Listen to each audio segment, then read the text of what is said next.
It Gets Real with Carenna. Each week, Carenna will discuss serious topics and is not shy to tell you how it is. On her show, she covers day-to-day situations and provides her opinion along with feedback from her listeners. Hey y'all, welcome back to another episode of It Gets Real with Carenna. Today, we're going to talk about something that might be tender, but it is necessary. I came to remind you that if the door closed, if the person left, if the plan failed, if the thing you prayed for didn't happen, it was on purpose. God closed that door, not to punish you, but to protect you, not to block you, but to redirect you. Let's go deeper. I know the pain of thinking, but I really wanted that. I've sat in the aftermath of a closed door, job interviews I just knew I nailed, friendships I poured into, relationships I prayed would lead to marriage. And it's one thing when the door closes gently, but what about when it slams and you're left standing there confused, heartbroken, maybe even a little embarrassed? There was a season where I begged God to bring something back. I just knew I needed it.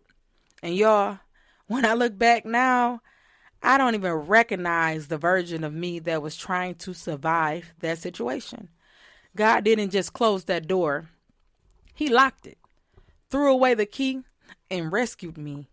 And if you're listening to this thinking about that job, that man, that friend group, that woman, just know it didn't fall apart. It was divinely dismantled. Let me take you to the word real quick. In Acts 16, 6-7, Paul and his team are trying to preach in Asia. But the Holy Spirit says no. Now think about that. They weren't trying to sin. They were trying to spread the gospel. But even then, God said no. Why? Because he had something better. Something well planned out. Something well thought of. That closed door sent them to Macedonia, where God shook the city and revival broke out.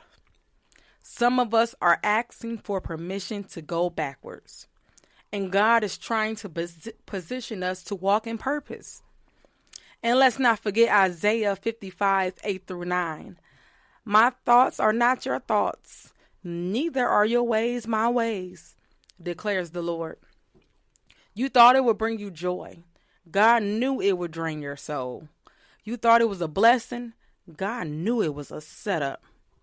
Here's what I want you to write down or reflect on. Every closed door is either protection, preparation, or promotion. Sometimes we're crying over what God closed while he was preparing what he's about to open. Let me ask you this. Have you ever stayed in something too long? Have you ever begged God to fix what was slowly killing your confidence, your peace, your purpose? We don't always see it in the moment, but closed doors reveal where we've been settling. And some of us have been trying to take people, patterns, and pain into a season where God said they can't come. This is for the woman or the man who still feels stuck in the hallway between what ended and what's next. I know that middle space is uncomfortable. I've lived there. But what if God is asking you to release your grip so he can place something greater in your hands? Some of you are trying to prop open a door that's been sealed shut by heaven itself. And here's what I've learned. If God closes it, he doesn't need your permission. He needs your obedience. Trust that what he's doing now is setting you up for more peace, more clarity, and more purpose. I want you to do something when this episode ends. Write down 3 doors God closed that you didn't understand at the time. And then write down what came next. What you gained because of what you lost. You will see that God was always moving. And if you're in the middle of a door closing now, take a deep breath and remind yourself, God sees what I can't. If it's gone, it's because I don't need it for where I'm going. Y'all, I've been through some things. I've been through a ton of trials and tribulations, and doors have closed in my face. And you think I hadn't questioned why those doors were closed? You think I didn't want to go to God and say, what are you doing? I prayed for that. This isn't supposed to happen. Yes, I've been there. And I know some of you have been there as well. But I want to tell you from experience, we all go through things in life for a reason. Most of our trials and tribulations are preparation for the next level. And a lot of the trials are difficult. And sometimes we think we won't make it to the next. But I'm here to reassure you that you will. The road will get bumpy. It will get tough. It will get hard. And you'll ask and you will want to question God. But know that when the road gets tough, there's always greater coming. And it's in your preparation. It's when the road gets tough where God is building you. He's molding you. He is painting a bigger picture. And we can't always see it.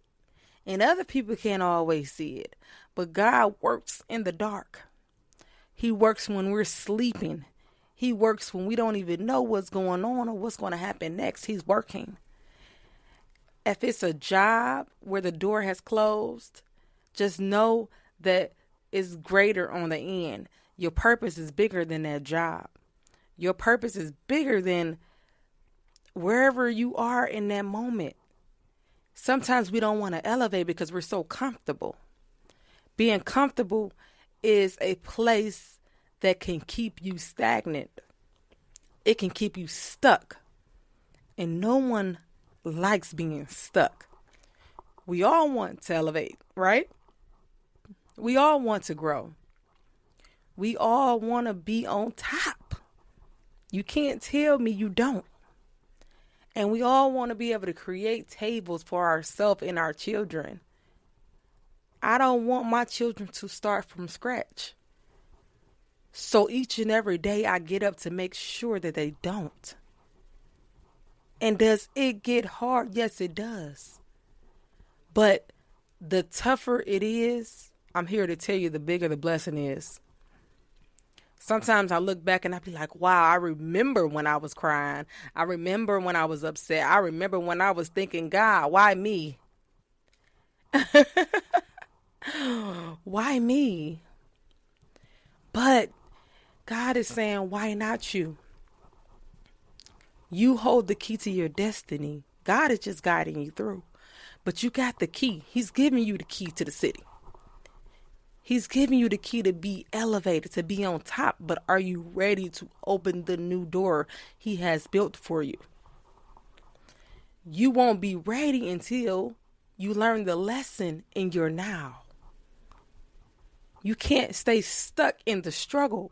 Learn the lesson in the struggle. And once you learn the lesson in the struggle, that next step is going to be right there. You just don't understand when you're in the toughness of it all. That is when the greatest work is happening. That is when the best work is happening. And it's not just for you. It is for your children's children. It is for your sister, your brother, your nieces, your nephew. What you're going through is for the next. I want you to know, although the door closed, it may have hurt, but it helped. I want you to think about this question. If that door had stayed open, the same door that you wanted to get out of, who would you have become? I want you to think about this really, really good. Who would you have become if the door that you were trying to get out of stayed the same way and it wasn't allowing you to grow? Would you have become the person that you wanted to become? Or would you have become the person that you were going to settle with being? We have to think about that, because a lot of times when we are scared to move on, when we have so much fear and we're not sure if the next step is going to actually work out, we don't think about who we may have become if we stayed. But also you got to think about who you may have become if you left.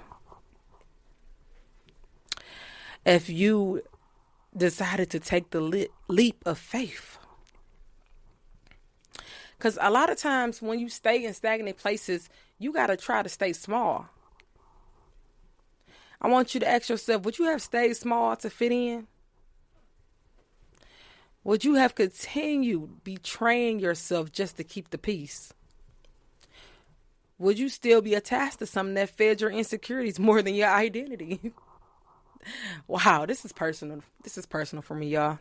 This is a true testament of my faith and testimony of my life, because I was staying in places where I felt like I was stuck and I couldn't elevate, because if I would have elevated, the room wouldn't have liked it.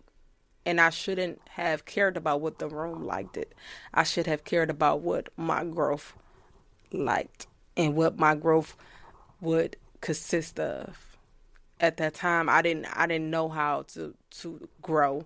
I didn't know how it would feel to leave. But I finally did leave a place that was keeping me stagnant and stuck.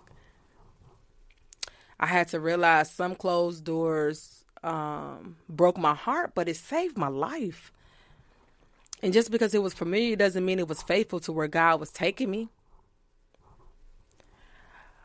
You're not crazy for missing it. You're not crazy for missing the closed doors. But don't let your memory of it convince you to reopen what was draining you. Sometimes closure isn't a conversation, it's a revelation. I don't belong there anymore. And I knew I didn't. I had to take the leap. And every time I take a leap of faith, God never fails me. I don't care what it is, y'all. Relationships, places, or things. When I say I have the faith as small as a mustard seed, I mean every bit of it. Because every time I take a leap of faith, leaving a place that does not serve me, God reassures me that I am in good hands. Like Allstate. I am in good hands. A lot of us get stuck in what didn't work. But here's your next move. I want you to redirect your energy. Stop trying to understand the why and start preparing for the what's next. I want you to pray differently. Stop asking for the door to reopen. Start asking God, what are you trying to develop in me right here? Move forward by faith. Even if you don't have the full picture, remember the next door might not look big, but it leads to breakthrough. Closed doors are not just the end of something. They're the entrance to something else. I want to invite you to be part of this moment. Send me a message or tag me on social media and share this sentence. The door that closed was blank, and now I'm walking into blank. I would love for you to fill in those blanks for me, y'all. The door that closed was blank, and now I'm walking into blank.